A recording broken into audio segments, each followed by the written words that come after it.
Good morning. It's beautiful to see you. And it's great to be inside today. I could probably live outside if I wanted to, but I don't want to. Today I want to be inside and doing rocks. So here we are, and they're all little interesting rocks today. And two of them I don't even know what they are, so you're going to have to be as mystified as I am. Look at that. G'day, Mike. It's just lovely to see your face pop up at the top of my screen every day. So I don't know what this is, but, you know, it's red and black and, well, I'm not going to say white. It's sort of a pinky pale colour, and it's fabulous. Maybe it's cinnabar. I don't know, because I remember seeing something that looks like this a little bit, and it was cinnabar, but I don't know. It's just a wonderful tumbled pebble that I have on my shelf, and today it said, I'm coming on the live. So there it is. And something else that I don't know what it is, although it's probably some kind of agate, is this. Isn't it fabulous? It's a work of art, this little thing. And you turn it round, you know, I mean, you could say those are probably sort of quite dendritic. Good morning, beautiful people. I can see your little faces popping up with the loves. That's you, Vanessa, and I think that might be you, Sandy. If it isn't, hello, whoever you are. I haven't memorised all your little pictures, of course, because there's a lot of you. But it's lovely to have you with us. It really is. And Facebook, you know, you comment, and maybe a minute or two later, I get the comment, so it's not connected. So here we are doing rocks. And this is fabulous. I'm pretty sure it's some kind of agate, which is really a kind of quartz. It's just got a whole lot of stuff in it that makes it colourful. And I like these. I mean, this is like looking at the hydrangea flowers outside where it's, you know, it's dying off, right? But it's just got all of this detail in it. So I really enjoy that.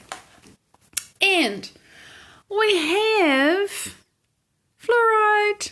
Something a bit more recognisable as a pretty crystal. And I enjoy this octahedron. It was given to me by someone a while ago. And, you know, green, right? But actually this is pretty much white fluoride on top. Well, sort of greeny white, but quite different from this. You know, this is kind of misty. And this is really very transparent. And the light does shine through it. And you can see quite clearly the two colours in there. Yeah. So I enjoy that, and you know, the bottom part's quite optical, but you can't see my thumb behind the top part, which always makes me think of the pyramids of Giza, of course. So that is a lovely thing, which I enjoy, and they grow like this. Just a freestanding crystal. It's this fabulous shape. So there you go, and that's, you can see the white fluorite and then the green. And if you look at it from this way, you don't really know there's anything except green fluoride there. It's a lovely fracture plane, or, you know, it's not exactly a fracture plane, but there's a boundary between one layer and another there, and it's sort of wavy. All right, so today I want to talk about frustration. And it's the frustration that everybody feels. Everybody has this experience sooner or later.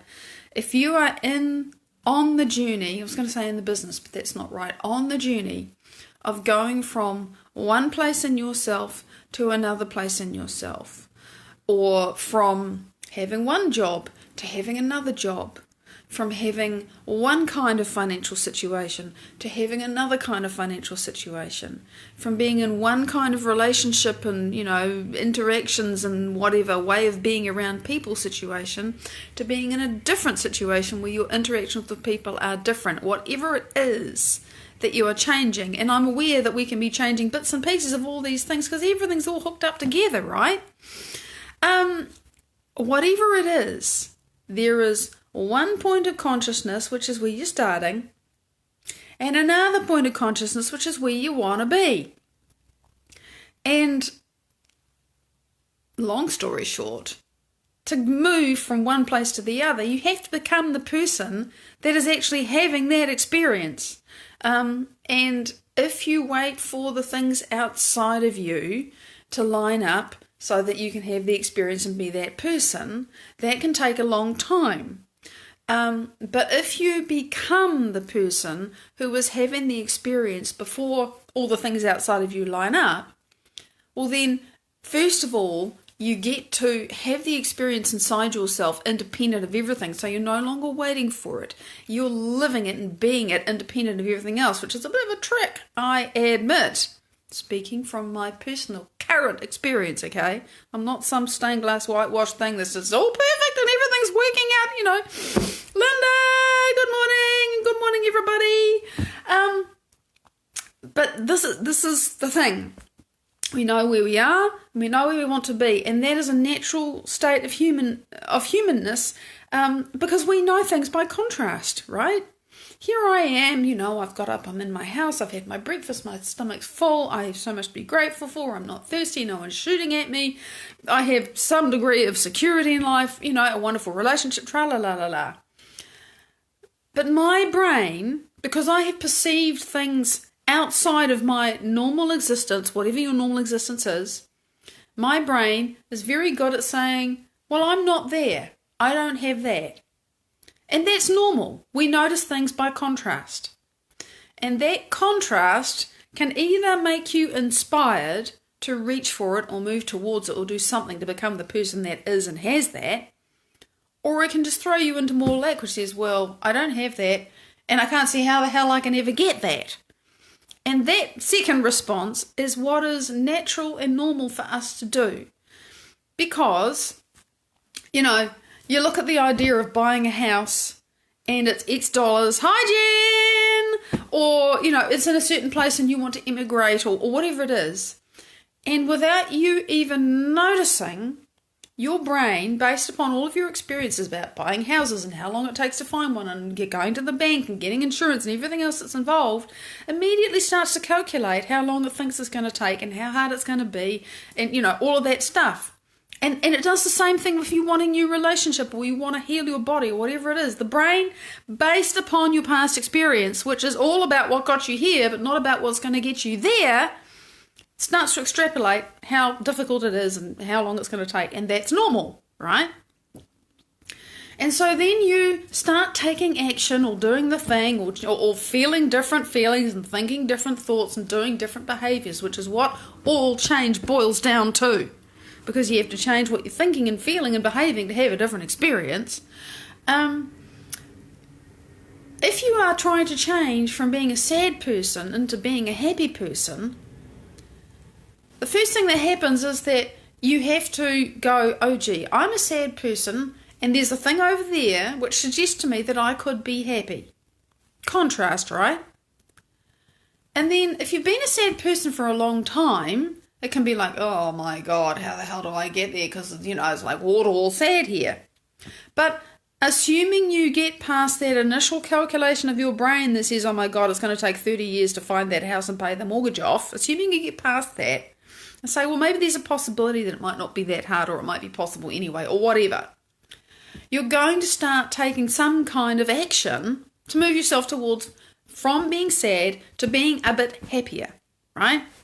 You're going to take some steps, whatever it is, whether you start to think to yourself, okay, well, if I've been sad like this, and these are the thoughts that I think when I'm sad, and this is how I feel when I'm sad, and this is what I do when I'm sad, and this is who I hang out with when I'm sad, and how sad we be together, and, you know, and this is the thing in my world that I look at every day and feel sad about, and we do all of this stuff. Now, which one of those am I actually going to change? Oh, well, maybe, because there's so many of them, maybe I'll just say that thing that I looked at, you know, and this was me, right, about my house, because my house needs all kinds of renovations done, and I haven't had the resources. You know, the previous thought was, oh, God, I'm so frustrated, and I used to hate my kitchen, because it was horrible, it was really, really hard, but I spent 16 years hating on it. How good is that for me? Not. And I eventually learned to work with what I had, and then I got a new one. But, you know, if I'd known what I know now, I would have thought, oh my God, I'm really hurting myself with these really negative thoughts about the space. And every time I walk into the space, I feel this shit about it. Who's it hurting? The kitchen doesn't care, but I care. It's hurting me. Because, you know, hating something, resenting something sends a really not so good signal to your body every time you think the thought. So to use that example, I might have decided, knowing what I know now, okay, I'm going to make a change that when I walk into the kitchen, instead of going, oh God, I've got to do this bloody slalom and get around this thing that's in the way and there's stuff sticking out that catches my clothing and nothing's easy and it steams up and finding all of the really good reasons why I was just really frustrated with the space. To say, gee, I'm grateful I've got a kitchen. 80% of the world doesn't have a kitchen. I've got running water. I've got this house and I own it. I own it. Oh, gee, I'm so grateful I've got this kitchen. And I might just make the decision, which I think eventually I did sort of realise, gee, I don't remember. It's too long ago. Somebody else. It wasn't me. It doesn't feel like me anymore. I look back and think, there's a different person who lived that life.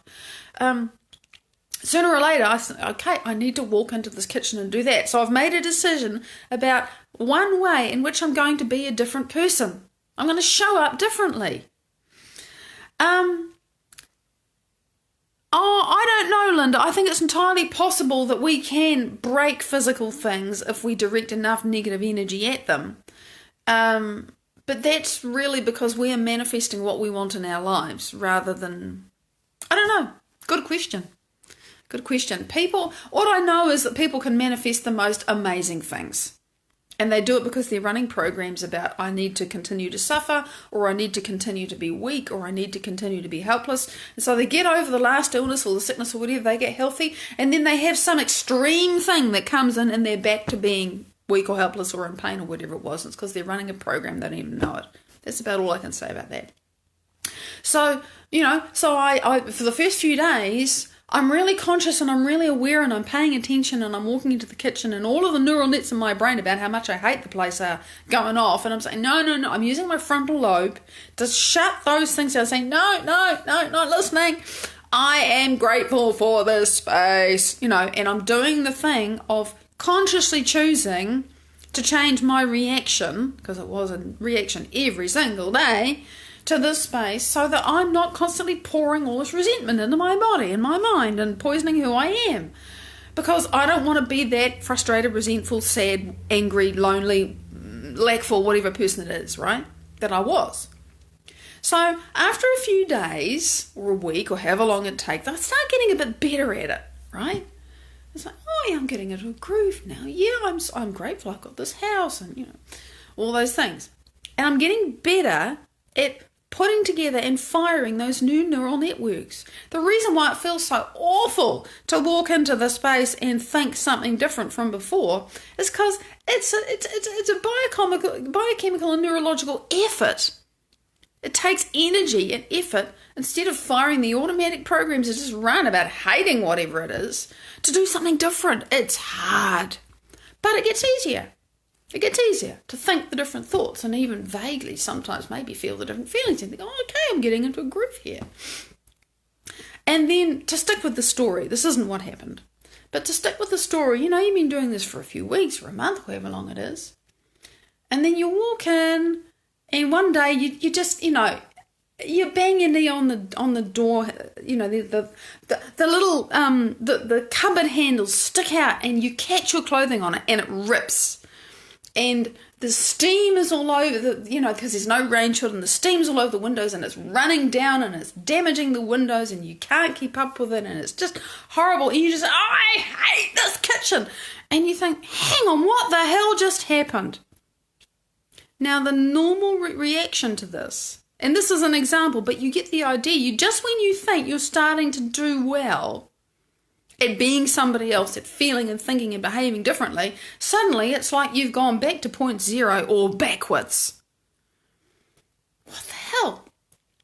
What's actually happening is that, before I hadn't relaxed enough in the kitchen to even bump into those cupboard handles. The ones that we had, there's the post, right? And then there's the thing that sticks out like this. They had pointy ends on them, just made to catch with your clothing. Fashionable. Ugly. Really in the way. I hated those things. So, I remember this. But the experience is not what I did, because the kitchen was gone before I got here. So, before I got to this place and myself, that old kitchen. So, I've relaxed enough that I've actually bumped up against a deeper layer of my own resistance. Now here I am, I'm getting friendly with this kitchen, I'm making friends with it. Oh shit, now it bites me. Oh, am I still friends with it, or am I going to go back to resenting it? It's a deeper layer. And the other thing that happens is that right at that moment when you think, what the hell is going on? Here I am going back to who I was. Have I failed? Have I even changed? And the answer is, yeah, you have. You have, because you've actually noticed. Instead of just flying off the handle, losing the plot, and unconsciously wasting your energy feeling sad or angry or lonely or lackful or hating on the kitchen like I used to do. G'day, Angel! Great to see you! You noticed that you did that. You noticed something that you never used to notice before. So the difference is, and instead of being unconsciously incompetent, in other words, you don't even know that you're running a program of being sad, being miserable, being lackful, being angry, being hateful, being whatever it is that you want to change. You have gone, there's 4 stages of learning, right? You've gone from unconscious incompetence, you don't know that you don't know. You have gone to being consciously incompetent. Now you know that you don't know. And by contrast, you know when you're in harmony with your kitchen, whatever it is, when you're in acceptance, when you are loving on yourself, when you are choosing the feelings that you want to feel and the thoughts you want to think instead of the old routine ones, you know when you're doing that and you know when you're not. And that is conscious incompetence. And you need to go through that stage of learning to get to the third one, which is being consciously competent. And that's when you know that you're doing it right. That's when you've actually gaining some level of skill and you're figuring it out a bit. You think, oh, okay, yeah, that was the right thought. That was a good reaction to that thing that happened. Oh, that one wasn't. You're now becoming conscious. You're gaining some conscious control over a previously unconscious program, hardwired, automatic, like I talked about yesterday, the knee-jerk kaboom thing that goes off. Sanchia, it's you. Good morning, honey. That's conscious competence. And in the learning process, you flip-flop between unconscious and conscious incompetence and conscious competence. Because sometimes you manage it and sometimes you don't. And that's normal. We go between those 2 stages of learning a lot. So when you blow up and you lose the plot and you think, oh shit, nothing's changed, that's not true. You are in the process of changing. You are pruning out old synaptic connections and you're making new ones, and your brain is going, which one is going to get the energy? Where are you going to put the energy today? Are you going to put blood flow into this part of the brain, or are you going to put blood flow and energy and attention into that part of the brain? Where am I going to put the neural growth factor to cement these connections? Do I steal it from the old neural nets? Because that's what actually happens. There's a limited amount of this stuff. It's like miracle grow for neurons. Do I steal the neural growth factor from the old neural connections so they prune apart and put it into the new ones that you are consciously choosing and firing and wiring and feeling and being and all that stuff, or not? And it's this in-between place where, and that frustration is often what we feel when we're there, because we feel like we're not getting anywhere, but that's actually what's happening. You are. And if you understand that the contrast and the flip-flop and the, oh God, I don't know who the hell I am, it's because you actually don't. Because the old neural nets are pruning apart and the new ones are still growing and you're between them and it's like, ugh. And you have days, if you are dedicated to this, and by the way, the meditation work of Dr. Joe Dispenza is the best way I've found to actually make this happen more easily. It's never going to be easy all the time, but it really helps, oh my goodness. Enough said. This is what's happening. You actually have to get to the end of yourself, and some days you do. Some days it's so intense and it's like you're choosing every 5 seconds. And you think, oh my God, I'm losing my mind here. And that's the point, you are losing your mind. You're losing your old mind and you're creating the new one. And what happens is, as you get better at sustaining, consciously choosing to be competent in your new way of thinking and being, is you come to the point, the fourth stage of learning, where it's unconscious competence. And you just do it. It's just your normal way of being now, to be this person that can walk into a crappy kitchen and you're so relaxed with it, you know how to avoid all the bits that stick out and snag your clothes, and you never, and you're just as happy in there as if it was a cordon bleu set up. It's just perfect. Kerry, it's great to see you. That's unconscious competence. That's when it's now the new habit. It's hardwired in the cerebellum. You don't have to try anymore to be happy or to be joyful or to be, healthy or whatever it is. It's just a state of being. It's normal. It's who you are. No drama, no effort. That is change. And it's interesting because I remember talking about this years ago, because I learned about the flip-flop thing from, my first and only mentor actually. But I didn't understand the neuroscience of it. I didn't understand what's actually going on, pruning apart the old connections, making the new ones. And remember, with that change in your brain is a change in your body. The cells have got to change what's on their surface, because you're changing your chemistry when you do what you're doing there. It's just, you lose the old mind and gain a new one. Read Breaking the Habit of Being Yourself by Dr. Joe Dispenza. That's exactly what he's talking about. Great book. It's the only one of his I haven't read, but I've read the other three, so there's a pretty good neural net in my head now about how this works. It's on my to-do list. This is it. This is how it works. This is change. And that's why it's hard, and why people give up when they have a setback and they think they've failed, but actually they're succeeding, and the contrast has gotten stronger, and there's more tension between who they were and who they are, and they've got to keep choosing. You got to keep choosing. Who do you want to be? And if you realise it's what you're doing inside your head and in your body, you won't get so scared by it. You'll just carry on. Big love. I'll see you tomorrow. Bye-bye.